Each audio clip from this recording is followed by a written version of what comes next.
Une transformation thermodynamique est l'évolution d'un système d'un état d'équilibre initial vers un état d'équilibre final sous l'effet d'une modification des contraintes extérieures imposées au système. On a plusieurs types de transformations thermodynamiques. Ici, j'ai représenté ces transformations dans le diagramme de Clapeyron. C'est un diagramme où on représente la pression P en fonction du volume V. Nous allons voir qu'on a plusieurs types de transformations thermodynamiques. Le premier type est une transformation isotherme.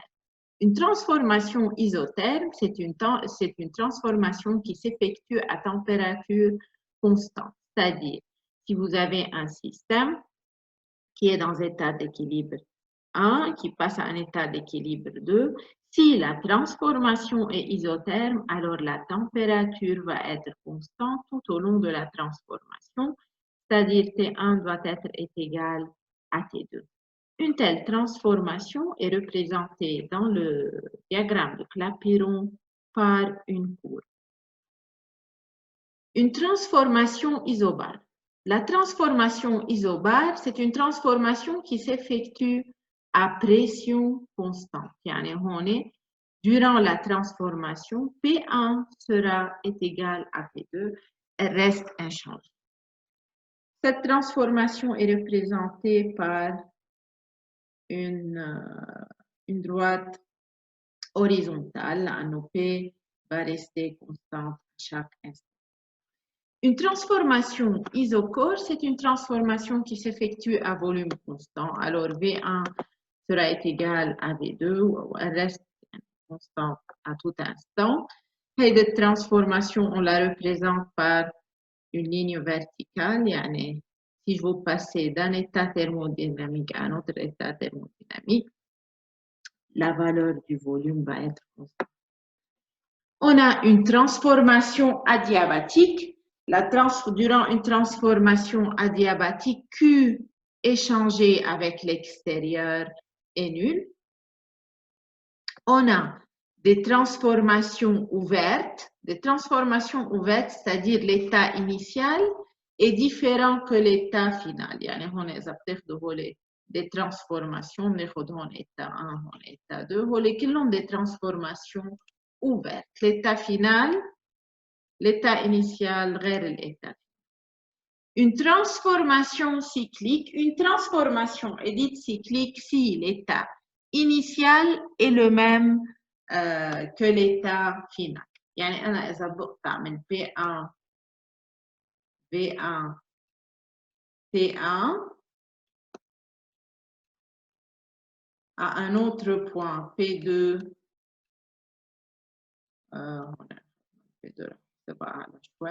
P2 V2 T2 à un troisième point où vous avez P3 V3 T3. Une transformation, si vous passez de l'état 1 à l'état 2, si vous passez de l'état 1 à l'état 2, elle est une transformation ouverte. À l'état 3, la transformation ouverte. Mais lorsque vous revenez au même point du départ, c'est une transformation cyclique. C'est une transformation cyclique. Lorsque votre point de départ est le même que le point d'arrivée, vous passez par plusieurs équilibres thermodynamiques et vous revenez au point de départ. C'est une transformation cyclique. Le dernier type de transformation est la transformation réversible. C'est quoi une transformation réversible? Dans la plupart des cas étudiés dans ce cours, on va considérer que les transformations sont réversibles. On va voir quelques types de transformations irréversibles dans le dernier chapitre.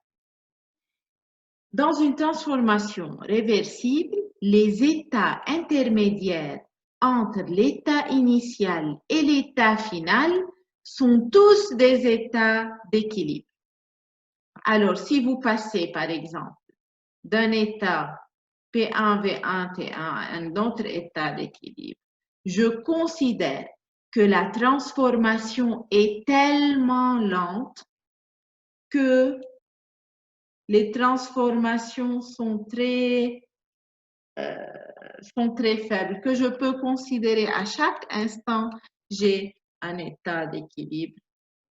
Alors, la transformation est infiniment lente et le système peut évoluer à tout instant dans l'autre sens. يعني إذا أنتم عم تمشوا من ال P1 V1 T1 لل P2 V2 T2 بتعتبروا إنه la transformation est tellement lente, le sens de transformation peut être renversé à n'importe quel instant, لأنه elle est tellement lente, le changement عم بيصير très lent.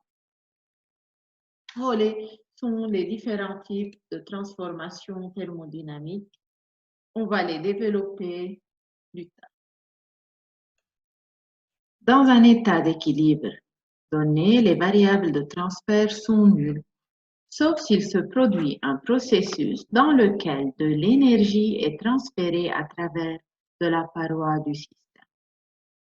Alors, les variables de transfert sont associées ne sont pas associées à un état d'équilibre d'un système, mais uniquement à des modifications de l'état, comme on a parlé avant.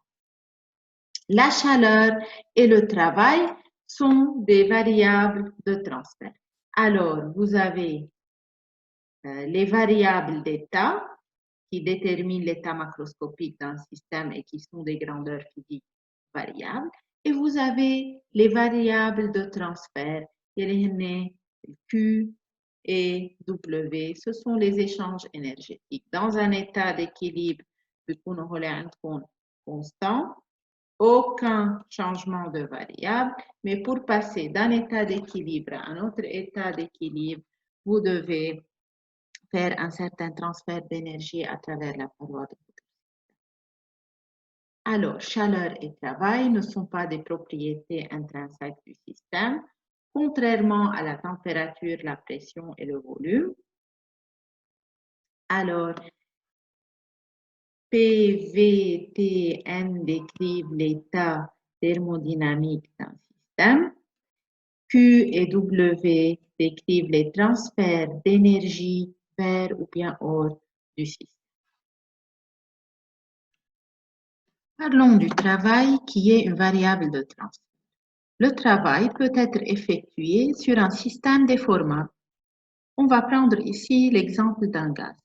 Mon système thermodynamique est constitué d'un gaz qui est enfermé dans une enceinte munie d'un piston mobile qui peut se déplacer sans frottement. On exerce une force sur le piston qui va le déplacer d'une distance dy et comprimer le gaz d'un volume dV qui est égal à A fois dy. Je vais considérer que la transformation est quasi-statique. C'est quoi une transformation quasi-statique? C'est une transformation très lente pendant laquelle on peut considérer que le gaz est toujours en équilibre thermique.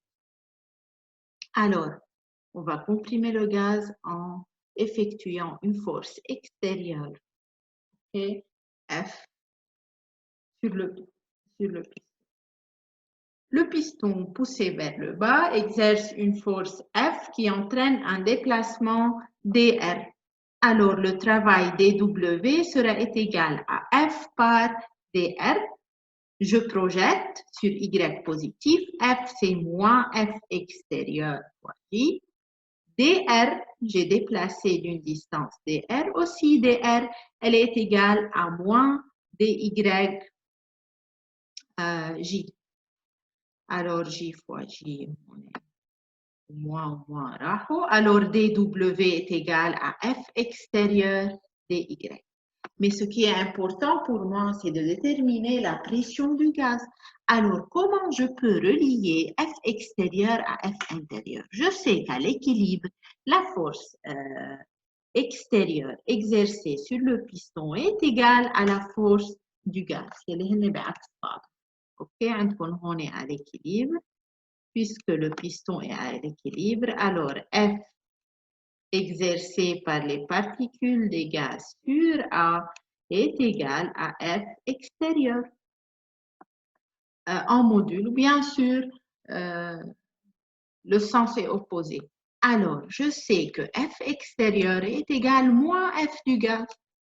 Alors, F extérieur peut être remplacé par moins F du gaz.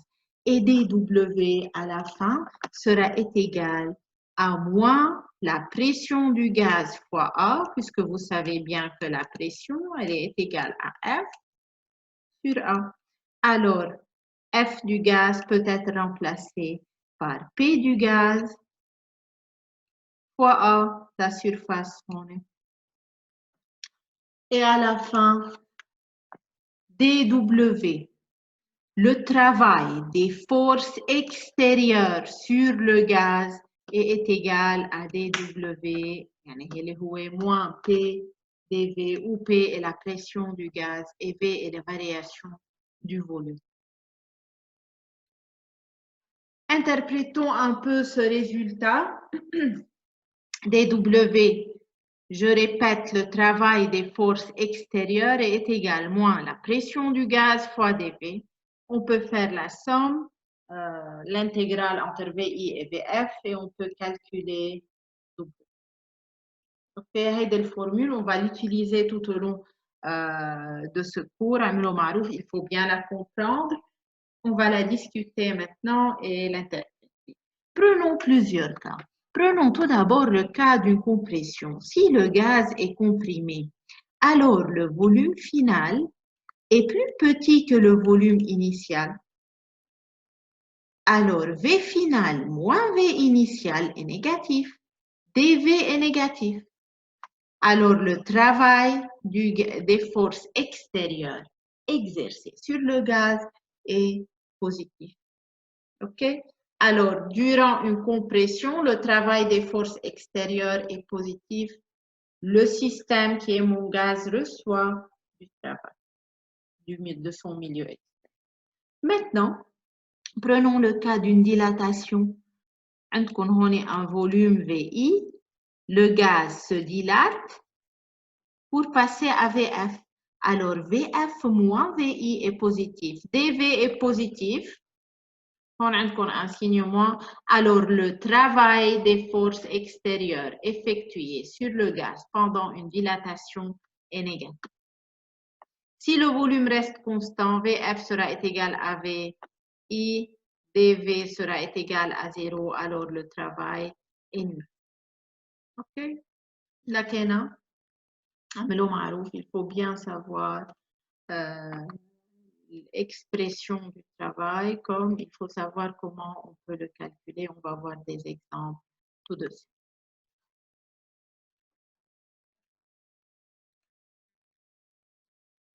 Si on connaît la pression et le volume pour chaque étape de la transformation, alors on peut représenter la transformation dans un diagramme qui donne P en fonction du volume V. Ce diagramme est appelé diagramme de Clapeyron. Ici, je représente un état initial qui a un volume V initial et P initial. Et l'état final, il y a un V final et P final. Je peux passer de mon état initial à mon état final par des différents chemins thermodynamiques. La courbe qui relie I à F, les deux états, est un chemin. OK? Vous pouvez passer d'un état thermodynamique donné à un autre état à travers plusieurs chemins. OK? Alors, puisque le travail effectué sur un gaz pendant une transformation quasi-statique est égal à moins P dV de VI à VF, alors ce travail peut être calculé d'après la courbe ou d'après le graphe. OK? Moins P dV, c'est l'air limité par la courbe P en fonction de V et l'axe des X entre VI et VF. Alors, W ici sera égal à plus ou moins la valeur absolue de l'air. OK? Limité par PV et VI. هون صرنا نعرف إنه si j'ai une dilatation, alors le volume augmente, alors VF, le volume augmente, DV positif, VF, sorry, travail négatif. Si j'ai une compression, le volume initial est plus grand que le volume final. Alors VF moins VI est négatif, le travail va être positif. On va voir des exemples. OK? Alors, je peux représenter dans le diagramme de Capiron la transformation. Je peux, d'après le graphe, calculer le travail effectué sur ce gaz. Je remarque que le gaz va dépendre du chemin suivi, c'est-à-dire si vous passez de l'état I à l'état F par ce chemin, ou bien vous passez par ce chemin, ou bien par le chemin illustré ici, كل وحدة عندها une certaine surface تحت الكورب لكن كل travail بده يكون différent. Alors le travail va dépendre du chemin suivi. Ici on prend un exemple, je passe d'un état initial vers un état final. طلعوا كلهم عندهم نفس l'état initial l'état final, mais je passe à travers de 3 chemins différents. Ici, je passe à travers une transformation isobare, ensuite une transformation isochore. On est une transformation isochore, une transformation isobare. On est à travers une transformation quelconque. Alors, calculons le travail effectué sur le gaz dans chaque